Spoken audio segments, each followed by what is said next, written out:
దేవుని వాక్యానికి వెళ్దాం ఒకసారి. రోమీయులకు రాసిన పత్రికలోంచి మనం 14వ అధ్యాయము 8వ మాట. మనం బ్రతికిన ప్రభు కోసమే బ్రతుకుచున్నాము, చనిపోయినను ప్రభు కోసమే చనిపోచున్నాము. కాబట్టి మనము బ్రతికినను చనిపోయినను ప్రభు వారమై ఉన్నాము. మనం బ్రతకాల్సింది దేవుని కోసం బ్రతకాలి. దేవుని కోసం తప్ప ఇంక దేనికోసం బ్రతకడానికి వీలేదు. ఎందుకంటే యేసు ప్రభు వారు మన కోసం బ్రతికాడు. యేసు ప్రభు వారు మన కోసం చనిపోయాడు. యేసు ప్రభు మన నిమిత్తమై ఈ భూమి మీదకి వచ్చి ఆయన చనిపోవడం జరిగింది. కాబట్టి మనము ఆయన కోసము బ్రతకాలి అనే విషయాలు మనం నేర్చుకుంటున్నాం. రోమీయులకు రాసిన పత్రిక 12వ అధ్యాయం 1-3. కాబట్టి సహోదరులారా, పరిశుద్ధమును దేవునికి అనుకూలమునైన సజీవ యాగముగా, పరిశుద్ధము దేవునికి అనుకూలమైన సజీవ యాగముగా మీ శరీరములను ఆయనకు సమర్పించుకొనుడని, శరీరాలని సమర్పించుకోవాలి. దేవుని వాత్సల్యమును బట్టి మిమ్మల్ని బతిమాలుకొనుచున్నాను. ఇట్టి సేవ మీకు యుక్తమైనది. మీరు ఈ లోక మర్యాదను అనుసరింపక ఉత్తమమును అనుకూలమును సంపూర్ణమునయ్యున్న దేవుని చిత్తమేదో పరీక్షించి తెలుసుకొనున్నట్లు మీ మనస్సు మారి నూతనమగుట వలన రూపాంతరం పొందుడి. రైట్. ఉత్తమం ఏంటో, బెస్ట్ ఏంటో అది మనం పరీక్షించుకుని మనం దేవునికి చెప్పుకోవాలి. బెస్ట్గా అంటే దేవునికి మనం బెస్ట్గా ఎలా చేస్తామో అనే విషయాన్ని పరీక్షించుకోవాలి అనే విషయం మనం నేర్చుకుంటున్నాము. దాంట్లో మనం కొన్ని భాగాలు మనం నేర్చుకుంటున్నాం. సమయం గురించి మాట్లాడుతున్నాం. మనం ఎఫెసీయులకు రాసిన పత్రిక వచ్చేద్దాం డైరెక్ట్గా. 5వ అధ్యాయము, ఎఫెసీయులకు రాసిన పత్రిక 5వ అధ్యాయము, ఎఫెసీయులకు రాసిన పత్రిక 5వ అధ్యాయము 15-17 వరకు. దినములు చెడ్డవి కనుక మీరు సమయాన్ని పోనివ్వక సద్వినియోగం చేసుకుంటూ, అంటే మూర్ఖుల్లా కాకుండా జ్ఞానుల వలె నడుచుకున్నట్టు జాగ్రత్తగా చూసుకోండి. బైబిల్ చెప్తుంది చాలా స్పష్టంగా, రోజులు బాగోలేదు, కాలాలు బాగోలేదు కనుక మీకున్న టైంని వేస్ట్ చేసుకోక, మీకున్న టైంని పాడు చేసుకోక ఆ టైంని సద్వినియోగం చేసుకోండి. మూర్ఖులు టైంని పాడు చేసుకుంటారు, మూర్ఖులు టైంని సద్వినియోగం చేసుకోలేరు. కానీ జ్ఞానుల్లాగా ఉండి మనకు మనమే జాగ్రత్తగా చూసుకోవాలి అనే విషయాన్ని ప్రభు చెప్తున్నాడు. ప్రభు చూడ ఆ విషయంలో సమయాన్ని జాగ్రత్తగా చూసుకోవాల్సిన బాధ్యత మన పైన ఇచ్చాడు, మన మీద ఇచ్చాడు. మనము ఆ సమయాన్ని జాగ్రత్తగా ఎలా వాడుకుంటున్నాము అనేది మనం చూసుకోవాలి. మనం పోయిన వారం నేర్చుకున్నాము 24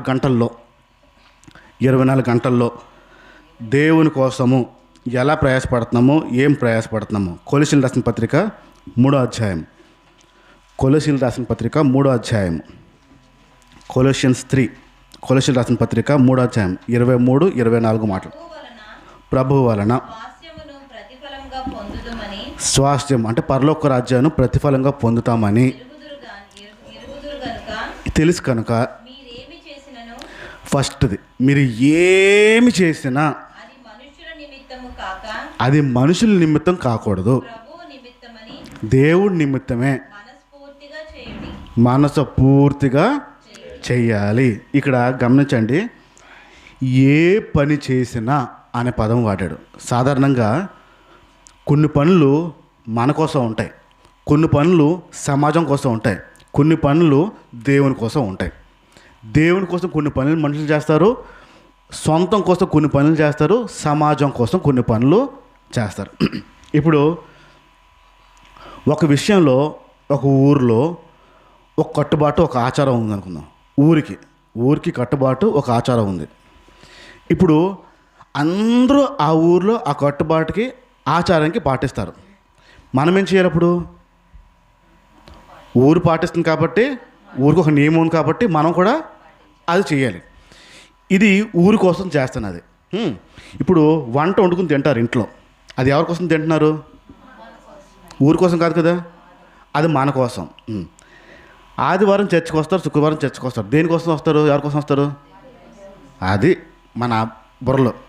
దేవుని కోసం కాదు, మన కోసం వస్తాం చర్చికి. ఎవరు బాగుపడాలని? ఎవరికి దేవుడి కాపుదలు ఉండాలని? దేవుడికా? అంటే చర్చకు వచ్చి దేవుడికి మేలు చేస్తున్నాను ఫీల్ అవుతున్నారా ఏంటి? దేవుడికి లాభం వచ్చేస్తుంది అనుకుంటున్నారండి మీ చర్చకు రావడం? కాదు, చర్చకు వచ్చేది కూడా మన కోసమే. మనం బాగుండాలని, మన బ్రతుకులు బాగుండాలని, పిల్లలు బాగుండాలని, దేవుడి రక్షణ మనకు ఉండాలని. లేకపోతే ఏమవుతుందో భయం, ఏ దురాత్మ వస్తుందో భయం, ఏ శక్తి వచ్చేదో భయం మనకి కదా. అందుకు వస్తాం, దేవుడి కోసం కాదు. ఇప్పుడు దేవుడి కోసం ఏం చేస్తున్నట్టు ఇందుకే? ఏ పని చేసినా దేవుడి నిమిత్తం చేయాలంట. కొలిసిన రాసిన బట్టి చెప్తుంది, ఏ పని చేసినా దేవుడి నిమిత్తము చెయ్యాలి. దేవుడి నిమిత్తం చేయాలి అంటే ప్రభు కోసం చేయాలన్నమాట, ప్రభు కోసం. ఇప్పుడు ఆ సిస్టర్ హోటల్ ఉంది, హోటల్ నడుపుతున్నారు. బజ్జీలు వేస్తారు, సమోసాలు వేస్తారు, ఉదయం టిఫిన్ వేస్తారు. వారి కోసమా దేవుడి కోసమా? ఇప్పుడు దేవుడి కోసం అది ఎలా చేయగలుగుతారు? అవుతుందా? అవుతుంది. ఎలా తెలుసా? ఎవరైనా వచ్చి ఇడ్లీలు భలే వేసారండి అన్నారు అనుకుంది, నా శక్తి కాదండి దేవుడు నాకు శక్తి ఇచ్చాడని చెప్పాలి. ఏమైంది అప్పుడు పని? మైండ్లో అది ఉంటే అలా వస్తుంది, మా టక్కన వచ్చేస్తుంది వెంటనే. ఇప్పుడు ఏ పని చేసినా దేవుని నిమిత్తము చెయ్యాలి అనే బైబిల్ మాటని పట్టుకుందాం. ఇప్పుడు 24 గంటల్లో ఎన్నిసార్లు ఎన్ని విషయాల్లో దేవుని పని చేస్తున్నాం, దేవుని కోసం పని చేస్తున్నాం? అన్ని పనుల్లో దేవుణ్ణి ఎతకడం ఎలా అవుతుంది? అవుతుందా 24 గంటల్లో? సాధారణంగా మనకున్న పోయిన వారం మనం మాట్లాడుకున్నాం, ఒకసారి గుర్తెచ్చుకుందాం. ఏం మాట్లాడుకున్నామో పోయిన వారం గుర్తెచ్చుకున్నప్పుడు వెళ్దాం. దేవుడిని మనము చూపించే వారిలా ఉండాలి. దేవునికి ప్రతినిధులము మనము అనే విషయం పోయిన వారం నేర్చుకున్నాం. మనము దేవునికి ప్రతినిధులము అని పోయిన వారం మాట్లాడుకున్నప్పుడు మనం విన్నాం. వీళ్ళ దగ్గరికి మందులు అమ్మే వాళ్ళు వస్తారు, మందుల కంపెనీ నుంచి వస్తారు. మందు ఎక్కడైనా తేడా వస్తే ఫస్ట్ జనం వచ్చేది ఎక్కడికి వస్తారు? ఫస్ట్ వీళ్ళ దగ్గరికి వస్తారు. ఎవరైతే అమ్మారో వాళ్ళ దగ్గరికి వస్తారు. అప్పుడు వీళ్ళేం చేస్తారు? ఎవడు అమ్మాడో వాడిని పిలుస్తాడు. ఆడేం చేస్తాడు? కంపెనీ. అంటే ఒక్కదానికి ఒక రిప్రజెంటేటివ్ ఉన్నాడు, అంటే చూపించేవాడు ఒకడు ఉన్నాడు. ఇప్పుడు క్రీస్తుకి ప్రతినిధులుగా ఇక్కడున్న మనమందరూ క్రీస్తుకి ప్రతినిధులము. ఇప్పుడు ప్రతినిధులుగా ఉంటున్న మనము యేసుని చూపించాలి, యేసు పని ఏంటో చూపించాలి, యేసు చేసే పనులు ఏంటో చూపించాలి, యేసు ఎలా చేస్తాడో చూపించాలి, ఏం చేస్తాడో చూపించాడు. దాంట్లో మనం స్టార్టింగ్ నేర్చుకున్నాము దేవుని ప్రేమ. ముందు ఆయన మనల్ని ప్రేమించాడు అనే విషయాన్ని క్రీస్తుకి ప్రతినిధులుగా మనము ఇతరులకి తెలియపరచాలి. రెండోది, ఆయన మన కోసం చింతిస్తున్నాడు, దేవుడు మన కోసం చింతిస్తున్నాడు అనే ఒక ప్రభావాన్ని మనము ఇతరులకు చూపించాలి, యేసుక్రీస్తుకి ప్రతినిధులుగా. మూడో విషయం, ఆయన జాలి గల దేవుడు, సమాధానకర్త దేవుడు. ఆయన సమాధానకర్త. యేసు దగ్గరికి వస్తే సమాధానము దొరుకుతుంది అనే విషయం మనం మూడోది నాచుకున్నాం. నాలుగోది, కనికరము కలిగిన దేవుడు. ఇప్పుడు క్రీస్తుకి ప్రతినిధులుగా ఉంటున్న మనం చేయాల్సిన పని ఈ పనులు చేయాలి. కానీ మనం చేసిన పని ఏంటి? మనం చేసే పనులేంటి? యేసు ప్రభుని నమ్ముకో, ప్రార్థన చేసుకో, చర్చకు రా, అంతేనా? క్రీస్తుని మనం ప్రదర్శించాలంటే, క్రీస్తుని తెలియపరచాలంటే మనం చేసే పనులు ఏంటి? మన జనరల్గా దేవుడిని నమ్ముకో, ఎవరింటికి వెళ్తే వాళ్ళ ఇంటికి, ఎవరు దొరికితే వాళ్ళకి. దేవుడిని నమ్ముకో, ప్రార్థన చేసుకో, కష్టాలు తీరిపోతే చర్చకు వచ్చే ఆదివారం, అంతేనా? ఎవరికి బలహీనత ఉంటే ఆ బలహీనత బట్టి కూడా చెప్పేస్తాం. ఆఫర్లన్నీ ఇచ్చేస్తాం మనం చక్కగా. వచ్చేస్తారా? ఇవన్నీ బిస్కెట్లు చాక్లెట్లు వేస్తాం, జరుగుతాయి. అందుకు దేవుడా, రక్షణకు దేవుడా, ఇది చూడాలి. ఎవడైనా ఇస్తాడు. ఇప్పుడు మనం చెప్పే పని, చేసే పని ఏంటి? అది చేస్తాం. ఇప్పుడు నమ్మండి, ఒకసారి ఆలోచించండి. మీకు కష్టం వచ్చింది, రండి గుడికి వెళ్ళి దండం వచ్చేద్దాం, తీరిపోద్ది అన్నారు. వెళ్తారా? గుడికి వెళ్ళి రండి, ఒక్క దండం పెట్టుకోండి, దెబ్బకి అయిపోద్ది అన్నారు. వెళ్తారా? మరి మీ ప్రార్థన ఎందుకు చేయాలి? మీరు చెప్తే ప్రార్థన ఎందుకు చేయాలి? మీరు చెప్తే ప్రార్థన చేయకూడదు అలాంటప్పుడు కదా. చెప్పే పద్ధతి అది కాదు. ప్రార్థన చేసుకో, చర్చకు వచ్చే, బైబిల్ చదువుకో, ఇది కాదు. చూపించాల్సినవి ఉన్నాయి. ఒక వస్తువు చూపించినప్పుడు వీళ్ళ దగ్గరికి వచ్చినప్పుడు ఆ రిప్రజెంటేటివ్ ఏం చేస్తారో, ఇది ఏం చేస్తుందో, ఎలా చేస్తుందో, ఎలా పని చేస్తుందో, ఎంత బలంగా పని చేస్తుందో, ఏ పురుగుని చంపుతుందో వాళ్ళు చెప్తారు అక్కడ. వస్తువుని అమ్మినప్పుడు ఇప్పుడు చీరలు కొన్ని చీరలు అమ్ముతారు. అమ్మినప్పుడు ఆడు మౌనంగా ఉంటాడా, దాన్ని వివరిస్తాడా? అది ఎక్కడదో చెప్తాడు, ఎక్కడ దారమో చెప్తాడు, ఎక్కడ రంగేసో చెప్తాడు, కంచె పట్ట ధర్మవరమ బెనారస్ పాకిస్తానా ఇది చెప్తాడు. ఆడు నోటుకొచ్చింది ఏదో చెప్తాడు. కాగా మిమ్మల్ని నమ్మించాలంటే మిమ్మల్ని ఒరిజినల్ అండి అని జేబులోంచి లైటర్ తెస్తాడు. లైటర్ తీసి జిగ్ జిగ్ జిగ్ అని కాలుస్తాడు.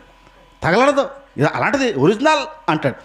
ఆ వస్తువుని ఆ వ్యక్తి చెప్పడానికి ఎంత ప్రయత్నం చేస్తున్నా చూడండి. ఆ వస్తువు ఏంటో చెప్తాడు.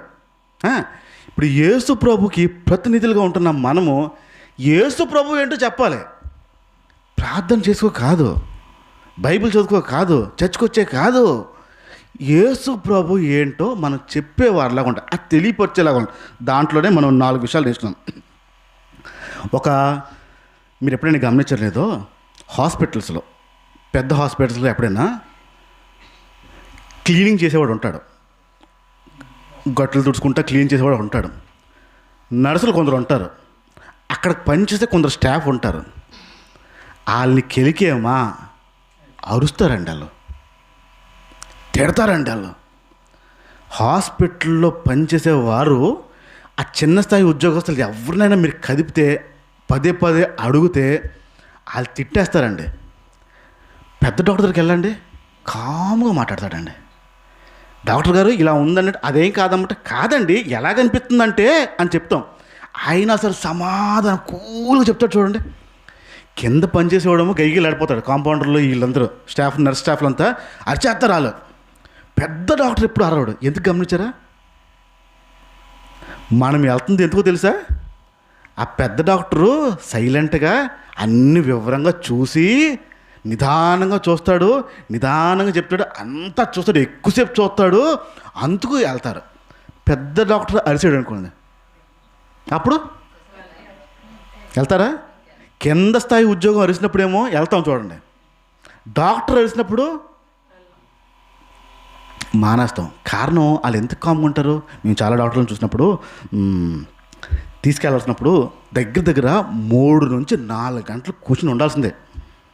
టైం 9 గంటల కంటే మీ నెంబర్ 9కి వస్తుందండి అంటారు. వెళ్ళిన తర్వాత కూర్చున్న తర్వాత 9, 12 అయిపోయేది. ఎంత చిరాకు వచ్చేదంటే ఏదో ఒకటి అనాలి అనిపించేది. డాక్టర్ దగ్గరికి వెళ్ళగానే హలో నాన్న రండి రండి రండి అనేది. రాణిని చూపించినప్పుడు హలో డాక్టర్ రండి రండి రండి నాన్న కూర్చున్నారా, సారీ నాన్న చాలా ఇబ్బంది పడినట్టున్నారు, ఎక్కువసేపు అయిపోయినట్టుంది, బిజీగా ఉండడం వల్ల, ఏమనుకోద్దు నాన్న ప్లీజ్ అనేదండి. లోపల ఉన్న కోపం చిరాకు అంతా ఒక్క దెబ్బగా పెద్ద డాక్టర్ మాట తీరుతూ పోయేదండి. ఆవిడ కూడా చిరాగ్గా తొందరగా రండి అమ్మా టైం లేదు నాకు అన్నది అనుకున్నప్పుడు ఏమవుతుంది? ఇప్పుడు ఆ డాక్టర్లు ఎవరికి ప్రతినిధిగా ఉంటున్నారు? ఆ హాస్పిటల్కి ప్రతినిధులుగా ఉంటున్నారు. నా హాస్పిటల్కి ఈ పేషెంట్లు రావాలి అంటే నేను ఎలాగ ఉండాలి అనే విషయాన్ని వాళ్ళు తెలియపరుస్తున్నారు. వాళ్ళు అంటే ఒక డబ్బులు తీసుకున్న పనిచేస్తున్న ఒక సంస్థకి ఎంత లోబడి. ఇప్పుడు ఆలోచించండి, కింద స్థాయి పనిచేసేవాడు ఎక్కువ కష్టజీవా వారా? ఆలోచి చెప్పండి. డాక్టర్లా ఆలోచి చెప్పండి. కిందైనా అందుకే వెళ్ళిరాక మీకు చెప్తున్నాను చూడండి. కింద స్థాయి చేసేవాడు సరిగ్గా తొడకపోయినా, సరిగ్గా పని చేయకపోయినా ప్రాణాలు పోవు. డాక్టర్ ఎవరిది రిస్క్? ఇప్పుడు జాబు టెన్షన్ ఎవరికి ఎక్కువ ఉంటుంది? డాక్టరే కదా. ఈ టెన్షన్ ఉంటుందా కింద ఉన్నవాడికి? ఉండదు. ఆడికి ఎందుకు కోపం? మరి వాళ్ళకి ఎందుకు లేదు అది? ఆ హాస్పిటల్కి వాళ్ళు ప్రతినిధుల్లా ఉంటూ అన్నీ హంచుకుంటూ, అన్ని టెన్షన్స్ హంచుకుంటూ, ఆ కష్టాన్ని హంచుకుంటూ నా హాస్పిటల్ కోసం నేను పని చేయాలని ప్రతినిధుల్లాగా ఉంటున్నారు. అంతా చూపిస్తున్నారు వాళ్ళు. క్రీస్తుకి ప్రతినిధులుగా ఉంటున్న మనము 24 గంటల్లో ఎంత చూపిస్తున్నాం? 24 గంటల్లో క్రీస్తుకి ప్రతినిధిగా ఉంటున్న మనము ఎంత చూపించగలుగుతున్నాం? ఎన్ని విషయాలు చూపించగలుగుతున్నాం? ఏ విషయాల్లో వారికి క్రీస్తు గురించి, ఆ ప్రోడక్ట్ గురించి చెప్పగలుగుతున్నాం? నా దేవుడు ఇలాగా అని. మనం చేసే పొరపాట్లు చెప్పాను. నమ్ముకో, ప్రార్థన చేసుకో, బైబిల్ చదువుకో. ఇది కాదు. యేసు గురించి తెలియపరచాలంటే పద్ధతులు వేరే ఉన్నాయి. నేను ఐదో విషయంకి వస్తున్నాను నేను. ఐదో విషయం, ఆయన 4వ విషయం అనేసిన ఆయన జాలిగల దేవుడు అనే విషయాన్ని తెలియపరచాలి. 5వ విషయంకి వస్తుంది. యాకోబు పత్రిక వద్దాం సరే. యాకోబు పత్రిక 4వ అధ్యాయము, యాకోబు 4:7 మాట.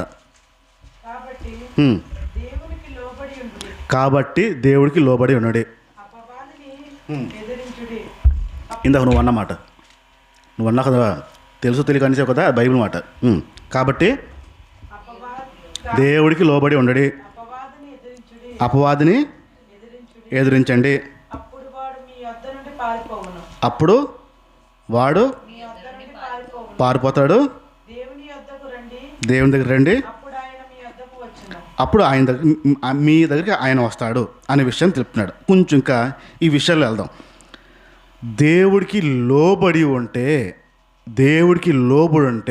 అపవాది అనే పదం వాడాడు. అపవాది అంటే ఇంకేదో అనేసుకుని భయపడపోగలరు. కానీ మీకు వ్యతిరేకంగా ఏ పనులు చేస్తున్నా, మీకు వ్యతిరేకంగా ఏ పనులు జరుగుతున్నా వాటి నుంచి మీరు విడిపించబడతారు అనేది.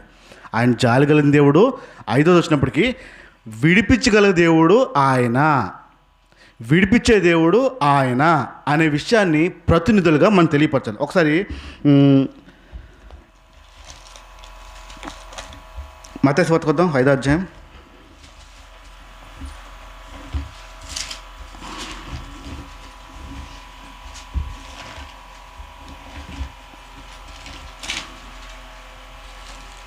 అయితే తీసారా 20 చూడండి ఒకసారి. నీ ప్రతివాదితో నీవును త్రోవలో ఉండగానే త్వరగా వానితో సమాధాన పడుము. లేని ఎడల ఒకవేళ నీ ప్రతివాది నిన్ను న్యాయాధిపతికి అప్పగించు. ఒకసారి ఇదో ఉండండి, ఇలాగ ఉంచండి. యోహాను సువార్త వద్దాం ఒకసారి. యోహాను సువార్త జాన్ 9వ అధ్యాయము, జాన్ 9:9 1 నుంచి 41 చూద్దాం. ఆయన మార్గంలో పోవుచుండగా ఆయన మార్గం నుంచి వెళ్తుంటే ఒక మనుషుడు కనబడెను. పుట్టుగుడ్డోడంట, ఒక మనిషి కనపడ్డాడంట ఆయనకి. శిష్యులు, బోధకుడా, వీడు గ్రుడ్డివాడే పుట్టుటకు ఎవడు పాపం చేసెను?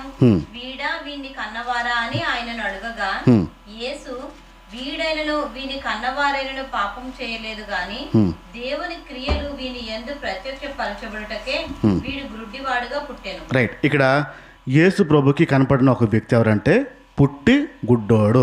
పుట్టితనంతోనే పుట్టగానే గుడ్డితనంతో ఉన్న ఒక వ్యక్తి యేసు ప్రభుకి కనపడ్డాడు. కనపడిన తర్వాత యేసు ప్రభుని అడిగాడు, ఇలా అవడానికి కారణం ఏంటి ప్రాబ్లం, ఏంటి సమస్య అని యేసు ప్రభుని అడిగితే యేసు ప్రభు ఒక మాట చెప్తూ కిందకు వచ్చేద్దాం. డైలీ వీడైనను వీని కన్నవారిని పాపం చేయలేదు కానీ దేవుని క్రియలు వీని యందు ప్రత్యక్షపరచబడుటకే వీడు గ్రుడ్డివాడుగా పుట్టెను. పగలున్నంత వరకు నన్ను పంపిన వాని క్రియలు మనం చేయుచుండవలెను. రాత్రి వచ్చుచున్నది, అప్పుడెవడునూ పని చేయలేడు. నేను ఈ లోకంలో ఉన్నప్పుడు లోకమునకు వెలుగునని చెప్పాను. ఆయన ఇట్లు చెప్పి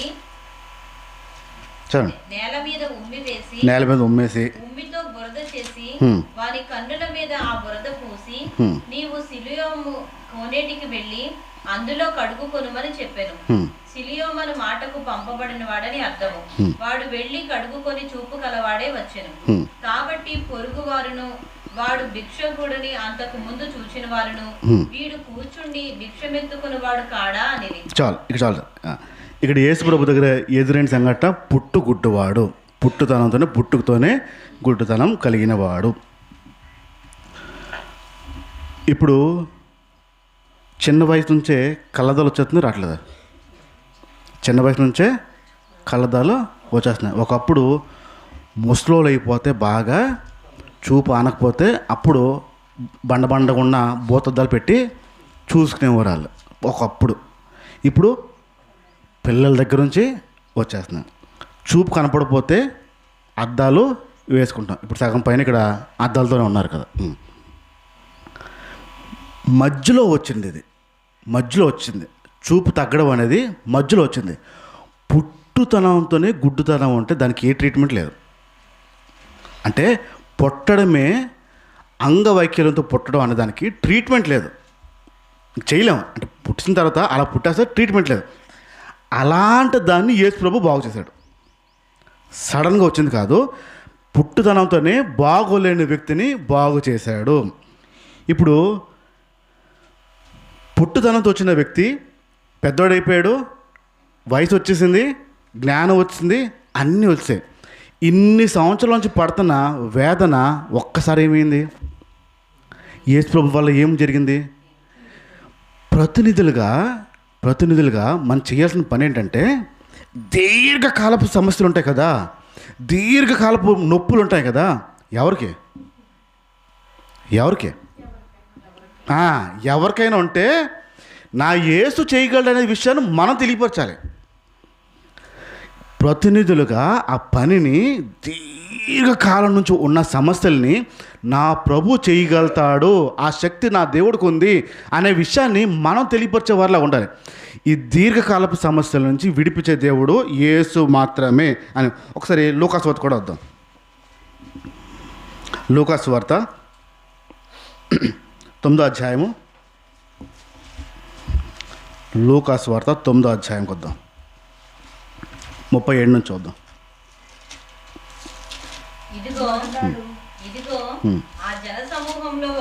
ఇదిగో ఆ జన సమూహంలో ఒకడు బోధకుడా, నా కుమారుణ్ణి కొంచెం కనుకరించు, నిన్ను వేడుకుంటున్నాను. ఆయనకి ఒక్కడే కొడుకున్నాడంట. ఇదిగో ఒక్క దయ్యము వాడిని పట్టును. సడన్గా అరుస్తాడు, నోట్లోంచి నురుగు వస్తూ ఉంటుంది, అలా కింద పడి కొట్టినలు చేస్తూ ఉంటుంది, గాయపరుస్తూ. దానిని వెళ్ళగొట్టుడని నీ శిష్యులను వేడుకొంటిని గాని వారి చేత కాలేదని మొరపెట్టుకొనెను. అందుకు యేసు విశ్వాసం లేని మూర్ఖతరము వారలారా, నేను ఎంతకాలము మీతో కూడా ఉండి మిమ్మల్ని సహింతును, నీ కుమారుని ఇక్కడికి తీసుకుని రమ్మని యేసు ప్రభు ఆ శిష్యుని తిమ్మన్నాడు, ఆ పిల్లడు తమ్మన్నాడు. వాడు వచ్చుచుండగా ఆ దయ్యము వారిని పడద్రోసి విలవిలలాడించెను. యేసు ఆ అపవిత్రాత్మను గద్దించి బాలుని స్వస్థపరిచి వారి తండ్రికి అప్పగించెను. రైట్. ఇక్కడ యేసు ప్రభు దగ్గరికి ఫస్ట్ గుడ్డోడు గురించి మాట్లాడాం. పుట్టు గుడ్డోడు వచ్చాడు, ఆ సమస్య తీరిపోయింది. రైట్. ఇక్కడ రెండోది దయ్యం పట్టినోడు వచ్చాడు. యేసు ప్రభు దగ్గరికి దయ్యం పట్టినోడు వచ్చి, తండ్రి వచ్చాడు. దయ్యం పట్టినోడు అంటే తండ్రి వచ్చాడు, వచ్చి నా ఒకే ఒక పిల్లోడు ఉన్నాడు, ఆ పిల్లోడికి దయ్యం పట్టింది. ఆ దయ్యం పట్టినప్పుడు ప్రతిసారి గట్టిగా కేకలేస్తాడు, గట్టిగా అరుస్తాడు, కింద పడిపోతాడు, దొలుతూ ఉంటాడు, నోట్లో నొరగొచ్చేస్తూ ఉంటుంది. నొరగొచ్చేసి ఆడు చావడానికి ఇష్టపడుతూ ఉంటాడు, హాని చేసుకుంటూ ఉంటాడు అని చెప్తూ యేసు ప్రభుని వదిలించమని అడిగాడు. వదిలించలేదా? ఇప్పుడు యేసు ప్రభుకి ప్రతినిధులుగా ఉంటున్నాం మనము. యేసు ప్రభుకి ప్రతినిధులుగా ఉంటున్నాం మనం. ఎవరికైనా దయ్యం పట్టిందంటే ఏం చేయాలి?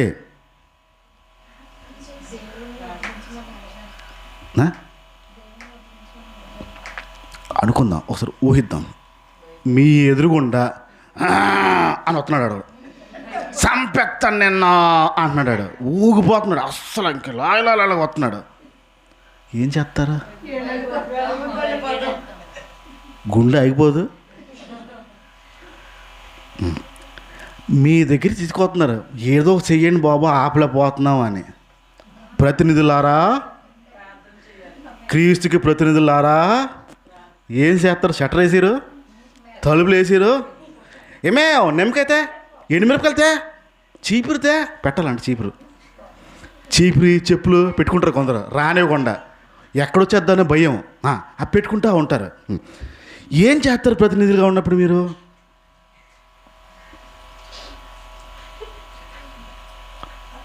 ఏం చేస్తారు? ఏం చేయరా? మీకు ఈజీ షార్ట్ కట్ ఉంది కదా, అన్నయ్య పిల్ల పాస్టర్ గారు ఫోన్ చేయి. అప్పుడు యేసు ప్రభు ఏమంటాడు? 41 చదువు. 41.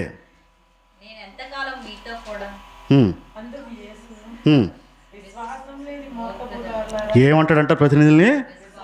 అందుకు యేసు విశ్వాసం లేని మూర్ఖ తరములారా అంటాడంట. నేను ఎంతకాలం గోటికి రావాలి ఉంటాను, వెళ్ళిపోతాను ఏదో ఒక రోజునే కదా. ఇప్పుడు ప్రతినిధులుగా ఉంటున్న మనము ఏం చేయాలి? అలాంటి వాళ్ళని విడిపించగలుగుతామా? ఆ దమ్ముందా? ఆ ధైర్యం ఉందా? మరి ఏం చెప్తామండి యేసు ప్రభు గురించి? ఎప్పటి నుంచో పట్టి పీడిస్తున్న వాడికి యేసు ప్రభు వదిలిచ్చాడు. ఇప్పుడు మనం ఏం చేయాలి ప్రతినిధులుగా?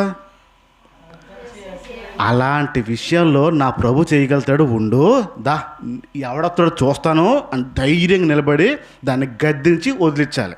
చేస్తామా పని? మరి ప్రార్థన చేసుకోయే అన్న చాలా సులభం, చాలా సులభం. బైబిల్ చదువుకోయే అన్న చాలా సులభం. ప్రతినిధులుగా వ్యవహరించడం చాలా కష్టమైన పని కదా. చెయ్యాల్సిన పని ఏంటిది? దీర్ఘకాలం నుంచి ఉంటున్న సమస్యల్ని యేసు ప్రభు విడిపించగలడు. ఇది ప్రతినిధులుగా మనం తెలియపరచాలి. మీరే భయపడిపోతే, ప్రతినిధులే భయపడిపోతే ఏ సమాచారం వెళ్తుంది వాళ్ళకి? ప్రోడక్ట్ గురించి ఏమన్నా సరిగ్గా పనిచేస్తుందో పనిచేయదు అని చెప్పాడు అనుకో, కొంటారా? స్టాక్ కొనరు ఖచ్చితంగా. అయితే వద్దు అని చెప్పేస్తారు డౌట్ పడితే. ఇప్పుడు ప్రతినిధులుగా ఉంటున్న మనము ఆ పని చేయలేకపోతే ఎవరిని తప్పుగా అనుకుంటారు? దేవుని బలం లేదు అనుకుంటారు. ప్రతినిధులు స్ట్రాంగ్గా ఉండాలి. మీ పక్కలు చెప్పండి ఆ మాట. దయ్యం వచ్చినా చెప్పండి, భూతం వచ్చినా చెప్పండి, ధైర్యంగా ఎదిరిస్తాను చెప్పండి. పాస్టర్ గారికి అస్సలు ఫోన్ చేయను. ఆమెన్. చెయ్యొద్దు ఎప్పుడు కూడా నాకు. ఆరో విషయంకి వస్తున్నాను నేను. ఆరో విషయం, క్రీస్తు ప్రతినిధులుగా మనం చేయాల్సిన పనిలో ఆరో విషయం. ఫిలిపియన్ రాసిన పత్రిక వద్దాం. ఫిలిపియన్ రాసిన పత్రిక 4వ అధ్యాయము. ఫిలిపియన్ రాసిన పత్రిక 4వ అధ్యాయము 19వ మాట. 4:19. కాగా దేవుడు తన ఐశ్వర్యము చొప్పున దేవుడు తన ఐశ్వర్యం చెప్పిన క్రీస్తు యేసునందు మహిమలో ప్రతి అవసరమును తీర్చును, ప్రతి కోరికని తీర్చును. మన తండ్రి అయిన దేవునికి. ఏంటది? నేనేమన్నాను? చదవండి మళ్ళీ. కాగా దేవుడు తన ఐశ్వర్యము చొప్పున దేవుడు తన ఐశ్వర్యం చెప్పున క్రీస్తు యేసునందు మహిమలో మీ ప్రతి కోరికని తీర్చును. ఏంటన్నాను? అవసరమా కోరిక? ఏంటి తీరుతున్నాడు? మనం ఏం కోరుతాం? అవసరమా కోరిక? ఇప్పుడు ప్రప్రదంగా అవసరతలు తీర్చబడే దేవుడు, తీర్చే దేవుడు అనేది రుజువుపరచాలి. మనం ఏం చేస్తామంటే వాళ్ళకున్న కోరికను బట్టి ప్రభుని నమ్ముకో, దేవుడిని నమ్ముకో, నీ కోరిక తీసేస్తాడు, ఇచ్చేస్తాడు. అబద్ధపు మాటలు చెప్పేసి ఈ అబద్ధపు మాటలు చెప్పేసి నమ్మించే ప్రయత్నం చేస్తూ ఉంటాం. ప్రతి అవసరత దేవుడు తీరుస్తాడు. నీకేం అవసరమో, ఎలాంటిది అవసరమో, ఎప్పుడు అవసరమో, ఏ టైంలో అవసరమో ఆ టైంకి దేవుడు ఆ అవసరతని తీరుస్తాడు.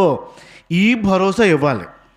ఇలాంటి భరోసా మనం దేవుడి నుంచి ప్రతినిధులుగా మన వారికి ఇవ్వాల్సిన వారే ఉన్నాం. ఎప్పుడైనా మీ దగ్గర ఏదైనా లేకపోతే డల్గా కూర్చున్నారా? కాదు.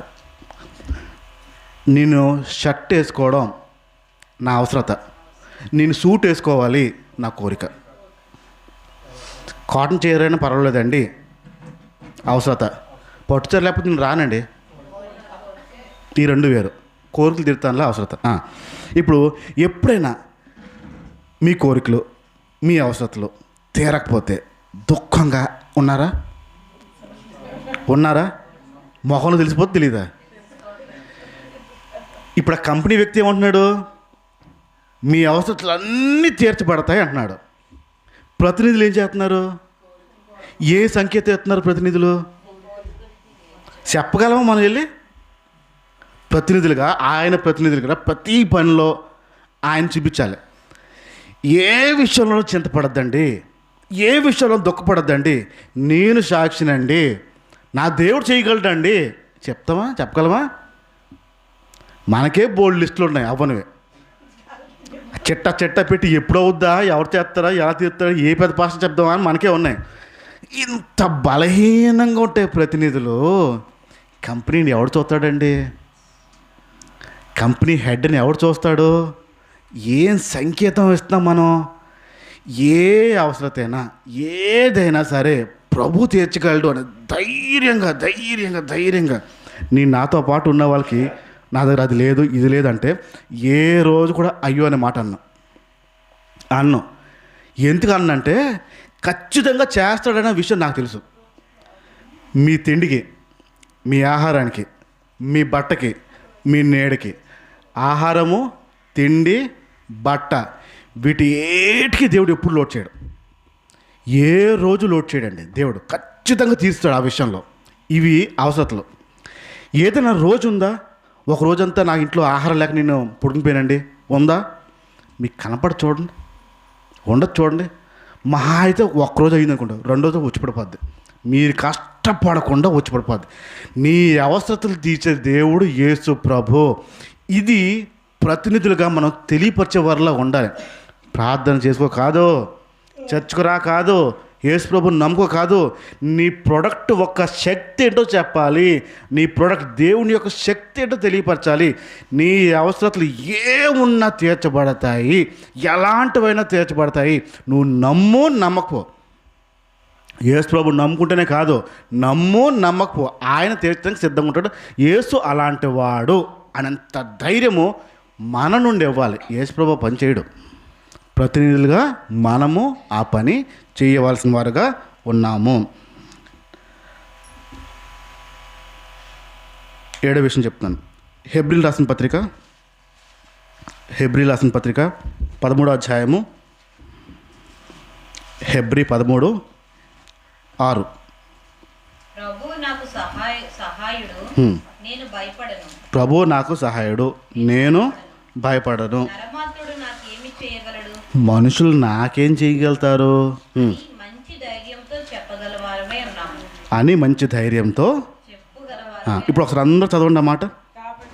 అందరూ చదవండి. ప్రభువు నాకు సహాయుడు, కాబట్టి ప్రభువు నాకు సహాయుడు, నేను భయపడను. నరమాత్రుడు నాకేమి చేయగలడు? మనుషులు నన్నేం చేస్తారు అన్నాడు. మంచి ధైర్యంతో చెప్పగలవారమే ఉన్నాము.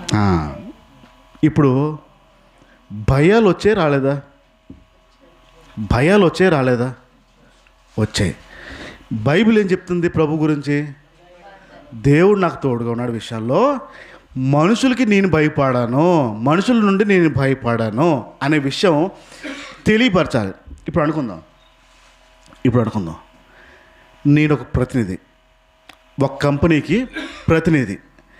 ఏం చేసేదానంటే నేను ఆ ప్రతినిధి, మీరు ఎవరండి అంటే, నేను పలానా కంపెనీ నుంచి వచ్చానండి, నా దగ్గరున్న ఈ ట్యాబ్లెట్లు, నా మాట వినండి, మా కంపెనీ తయారు చేస్తున్న ఈ ట్యాబ్లెట్లు పొద్దున్న ఒకటి రాత్రి ఒకటి వాడితే మీకు ఏ రోజు భయం వేయదు అని చెప్తున్నాను.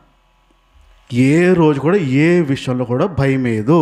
మా కంపెనీ ప్రోడక్ట్ అలాంటిది అని మా కంపెనీ గురించి నేను చెప్తున్నాను. నేను ఏమన్నాను? ట్యాబ్లెట్ ఎప్పుడెప్పుడు వేయాలి? పొద్దున ఒకటి రాత్రి ఒకటి వేసుకుంటే మీరు ఏ విషయంలోనూ భయపడరు. మా కంపెనీ తయారు చేసిన మందు అండి ఇది అని మీకు చెప్తున్నాను. మీకు చెప్తుండగా పక్కన ఒక పిల్లోడు బెలూన్ ఊతూ టప్ అని పేల్చాడు. పీ అని భయపడ్డాను. నేను భయపడ్డాను. నా చేతిలో ఉన్న మందు తీసుకుంటారు ఇప్పుడు? ఎందుకు తీసుకోరు? నేనే భయపడద్దు అనే మందులు నీకు అమ్ముతా ఉంటే మీకు తెలిసిపోద్దో తెలీదా? ఇప్పుడు మీరే భయపడి అవతలోళ్ళకి ధైర్యం చెప్తా ఉంటే అవుతుందంటారా? ప్రతినిధులు ఎలా ఉండాలి? ఎప్పుడు ఉండాలి? ఎప్పుడు ఏ విషయం ఎలాంటిది వచ్చినా, ఎంత పెద్ద వచ్చినా, నా దేవుడు నాతో ఉన్నాడు కాబట్టి నేను ఏ రోజు భయపడినా. ఒక మాట అంటున్నా చూడండి, మనుషులు నన్నేం చేస్తారు అని అన్నాడు. మనుషులు నన్నేం చేస్తారు? ఇప్పుడు మనుషులు బలమైన వారా, పశువులు బలమైనవా? ఆలోచన చెప్పండి. మనుషులా పశువులా? మనుషులేనా? మనుషులే బలమైన వాళ్ళు. అంటే పశు శక్తి దగ్గర మనుషులకే బలం ఎక్కువ. బలం అంటే వాటిని ఎత్తిపడిసే బలం కాదు, వాటిని ఎలాగైనా చంపగలిగే బలం, ఏ రూపంలో చంపగల బలం. ఆ పశువులను దాటొచ్చి మనుషులు నన్నేం చేస్తారంటున్నాడంటే ఆలోచించండి. సమస్య అంతా ఎక్కడ? పశువుల నుంచా మనుషుల నుంచా? భయాలన్నీ ఎక్కడి నుంచి? మనుషుల నుంచే వస్తుంది భయాలని. ఆడేమంటాడో, అదేమంటాడో, ఈడేం చేస్తాడో, ఆడెలాగనుకుంటాడో, ఏమనుకుంటాడో, ఇవన్నీ మనుషుల నుంచే భయాలు. ఇప్పుడు మనుషులు నన్ను ఏం చేస్తారో ఈ ధైర్యము మనము క్రీస్తుకి ప్రతినిధిలాగా చూపించాలి. యేసు ప్రభుకి ప్రతినిధులుగా ఉంటున్న మనము ఏ రోజు కూడా భయపడడానికి వీల్లేదు, కుదరదు.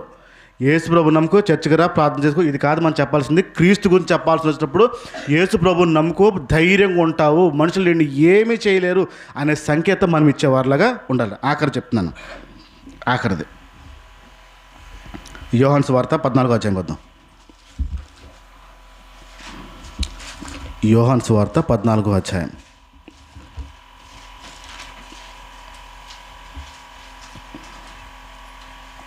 తీసారా? మొదటి నుంచి చూడండి ఒకసారి. మీ హృదయాన్ని కలవరపడనివ్వద్దు. దేవుడి యందు విశ్వాసం ఉంచుతున్నారు, నా యందు కూడా విశ్వాసం ఉంచండి. నా దేవుడి ఇంటి, నా తండ్రి ఇంటి దగ్గర అనేక నివాసాలు కలవు. ఇక్కడ యేసు ప్రభు అంటున్న మాట, మీకోసం నేను స్థలము సిద్ధపరుస్తున్నాను. నేను వెళ్ళి మీకు స్థలం సిద్ధపరుస్తున్నాను. నేను ఎక్కడ ఉంటానో మీరు కూడా అక్కడే ఉంటారు. మరలా వస్తాను, నా దగ్గర ఉండడం కోసం మిమ్మల్ని తీసుకువెళ్తాను. ఇది గమనించండి ఈ మాటని. క్రీస్తుకి ప్రతినిధులుగా ఉంటున్నాం మనము.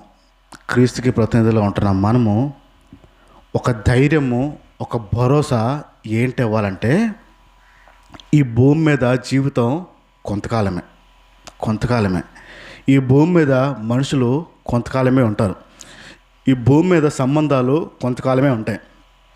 ఈ భూమి మీద మనుషులు సహాయము కొంతకాలమే ఉంటుంది.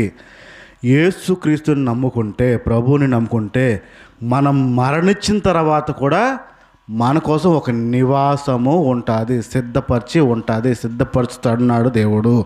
మనం క్రీస్తుకి ప్రతినిధులుగా ఉంటున్నాం. మనము చనిపోయిన తర్వాత కూడా నీకు జీవితాన్ని ఇస్తాడు దేవుడు అనే విషయాన్ని తెలియపరిచే వారిలా ఉండాలి. ఫస్ట్ చేసే పని ఏంటంటే, మనం యేసు ప్రభువుని నమ్ముకోకపోతే నరకానికి వెళ్ళిపోతావు. ఇది ఒకటి చెప్తాం బాగా. మనం యేసు ప్రభువుని నమ్ముకోకపోతే నరకానికి వెళ్ళిపోతావు అనేది మనం చెప్తాం. చెప్పాల్సింది ఏంటి? నీ కోసం దేవుడు సిద్ధపరుస్తున్నాడు, ఇల్లు సిద్ధపరుస్తున్నాడు, ఆయన నీ కోసం ఇస్తున్నాడు. ఈ భూమి మీద కట్టుకుంటున్న ఇల్లులు శాశ్వత కాలమా? కొద్ది కాలమే. ఒక భయంకరమైన తుఫాను, ఒక భయంకరమైన భూకంపం వచ్చిందనుకోండి, ఏమవుతుంది? ఇల్లు, ఆయన కట్టిన ఇల్లు కూలదు. క్రీస్తుకి ప్రతినిధులుగా ఉంటున్న మనము ఆ ఇంటికి చేరేలాగా మనముంటూ ఆయన దగ్గరికి చేరేలాగా మనం ప్రవర్తించాలి.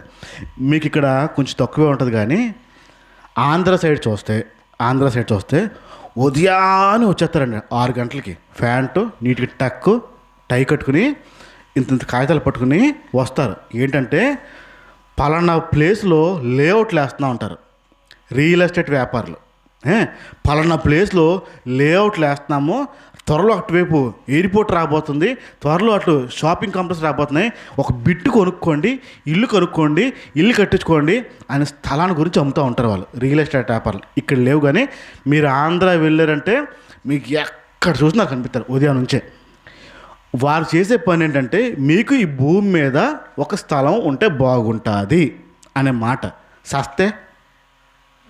సస్తే స్థలం పనికొద్దా? కప్పెట్టడానికి మళ్ళీ ఏం కట్టుకోవడం కాదు. ఆ ప్రతినిధులు చేసే పని ఏంటంటే, మీకు ఈ భూమి మీద ఒక ఇల్లు ఉండడం కోసం ప్రయత్నము. ఈ ప్రతినిధులుగా ఉంటున్నాం మనం, క్రీస్తుకి ప్రతినిధులుగా ఉంటున్నాం మనము. ప్రభు రాజ్యంలో ఇల్లులు కట్టబడుతున్నాయి, అక్కడికి మనం తీసుకెళ్ళేలా ఉండాలి. చేయాల్సిన పనులు చాలా ఉన్నాయి.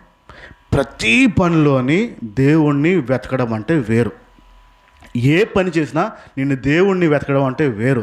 ఏ పని చేసినా మన ఉద్దేశము దేవుడిని నేను ఎలా చూపించాలా, ఏ రూపంలో చూపించాలా అనే విషయం మీదే మన ఆలోచన ఉండాలి. మనకున్న సమయంలో, మనకున్న 24 గంటల సమయంలో ఏ పని చేసినా ఎలాంటి పని చేసినా నేను క్రీస్తుకి ప్రతినిధి గనుక నా ద్వారా క్రీస్తు బయటపడాలి, నా ద్వారా క్రీస్తు మహింపడాలి అనే స్థాయికి మనం రావాలి. వస్తేనే క్రీస్తుకి ప్రతినిధులు, లేదంటే క్రీస్తుకి ప్రతినిధులు కాము కూడా. మనం కళ్ళు మూసుకుందాం, ప్రార్థన చేద్దాం మనందరం. ఇదిగో నీ మాట స్పష్టంగా చెప్తుంది, రోజులు బాగలేదు, దినములు బాగలేదు, కాలాలు బాగలేదు. మా సమయాన్ని మేము పోనివ్వకుండా సద్వినియోగం చేసుకోమని నీ మాట మమ్మల్ని హెచ్చరిస్తుంది. ఆ విషయంలో మేము ఏ పని చేసినా క్రీస్తుకి నిమిత్తం, క్రీస్తు కోసం చెయ్యాలి అనే మాట ద్వారా మీరు మాతో మాట్లాడుతున్నారు. మేము ఎలాంటి పని చేసినా మాలో క్రీస్తు కనపడాలి, మా ద్వారా యేసు కనపడాలి. మేము ఈ భూమి మీద క్రీస్తుకి ప్రతినిధుల్లాగా ఉన్నాం. ఇదిగో మా ద్వారా మీరు ప్రకటించబడాలి. అది మాటల ద్వారా కాదు, క్రియల ద్వారా. మీరు మమ్మల్ని ప్రేమించారు ముందుగా. ఆ విషయం వారికి తెలియపరచాలంటే మేము అలా ఉండాలి. ఆ విషయాల్లో, ప్రేమ విషయంలో అలా ఉండాలి. మేము ఆ ప్రేమని, నీ ప్రేమని ఇతరులకి మేము తెలియపరిచే వల్ల మమ్మల్ని మార్చండి. మీరు మా గురించి చింతపడుతున్నారు, మనుషుల గురించి చింతపడుతున్నారు. చాలా చింతలు ఉన్నాయి, చాలా బాధలు ఉన్నాయి, చాలా ఇబ్బందులు ఉన్నాయి. వాటి విషయంలో మేము చింతిస్తూ ఉంటాం, కానీ మమ్మల్ని చింతపడొద్దంటున్నాం. వాటి విషయంలో ప్రభు చింతిస్తున్నాడు అనే విషయాన్ని మేము ప్రతినిధులుగా మేము తెలియపరచాలి. ఇదిగో చాలా విషయాల్లో సమాధానం లేవు, చాలా కుటుంబాల్లో సమాధానం లేవు, చాలా జీవితంలో సమాధానం లేవు. మీరే ఆ సమాధానం. మీ మాట విని, మీ మాట లోబడిన వారికి సమాధానం. మీ దగ్గర ఉన్న ఆ సమాధానం మాకు కూడా కావాలి. ఆ సమాధానం మేము ఇతరులకి మేము పంచేవారిలా ఉండాలి. మీరు జాలి కలిగిన దేవుడివి. మీ గురించి మేము తెలియపరుస్తున్నప్పుడు ఆ జాలి మా ద్వారా మేము చూపించాలి. యేసు ఇలా జాలి పడతాడు, జాలి చూపిస్తాడు అనే విషయం మేము ప్రతినిధులుగా ఉంటున్న మేము ఆ జాలి విషయంలో మేము చూపించాలి. ఇదిగో మా జీవితంలో దీర్ఘకాలం నుంచున్న సమస్యలు చాలా ఉంటాయి. చాలా వ్యక్తులు, చాలామందిలో ఆ ప్రాబ్లం ఉంది, సమస్య ఉంది. వాటన్నిటికీ విడుదల ఇవ్వగల దేవుడు యేసే అని మేము ప్రతినిధులుగా మేము తెలియపరచాలి, చెప్పాలి. అది ఎలాంటి సమస్య అయినా ఆ సమస్యలు మాలోనే ఉండి మేమే కృంగిపోయి, మేమే నలిగిపోయి క్రీస్తుకి ప్రతినిధిలాగా మేము ఉండలేకపోతున్నాము. క్షమించమని అడుగుతున్నాం ప్రభువా. ఇదిగో నాయన, మీరు మాకు కావాల్సిన అవసరతలు అన్నీ తీరుస్తానన్నారు. ఈరోజు మాకు ఏదైనా లేకపోతే మాలో ఉన్న దుఃఖము ఇతరులని మేము క్రీస్తుని చూపించలేని వారిలాగా మేము ఉంటున్నాం. క్రీస్తుని నమ్మిన వారు మేము ఏ రోజు కూడా మాకు అది లేదు ఇది లేదని ఏడవకుండా ధైర్యంగా ఉండే కృపను మాకు ఇవ్వండి. ఇదిగో మీరు మమ్మల్ని కాపాడతారు, అన్ని విషయాల్లో సంరక్షిస్తారు, అన్ని విషయాల్లో చూసుకుంటారు. ఆ మాట మేము ధైర్యించుకోవాలి. నరులు మమ్మల్ని ఏమీ చేయలేరు, మనుషులు మమ్మల్ని ఏమీ చేయలేరు అనే ఒక ధైర్యం మాకు కావాలి. మేము ఇతరులకు కూడా చూపించాలి ఆ ధైర్యాన్ని. ప్రభు, ఇగో రాబోతున్న రోజుల్లో మీరు ఈ భూమి మీదకి మరలా రాబోతున్నారు. ఏ వ్యక్తి అయితే నిన్ను నమ్ముతారో, ఏ వ్యక్తి అయితే నిన్ను ఆశ్రయిస్తారో, ఏ వ్యక్తి అయితే నిన్ను రక్షకుడిగా అంగీకరిస్తారో వాళ్ళందరినీ మీరు తీసుకురావడం కోసం, తీసుకెళ్ళడం కోసం పరలోకంలో మా కోసం ఇల్లుని సిద్ధపరిచి ఉన్నావు అని చెప్పావు నాయన. ఆ మాట బట్టి, మేము ఇక్కడ ఉన్న ప్రతినిధులు బట్టి మేము మాతో పాటు నీ రాజ్యంలోకి మరందరినూ తీసుకెళ్లే వారిలాగా మమ్మల్ని అందరినీ మార్చమని ఒక స్వచ్ఛమైన, ఒక యథార్థమైన, ఒక పట్టుదల కలిగిన, ఒక మంచి ఆలోచన కలిగిన ఒక ప్రతినిధులుగా మమ్మల్ని అందరినీ మార్చి మీ ప్రతినిధులుగా మేము ఈ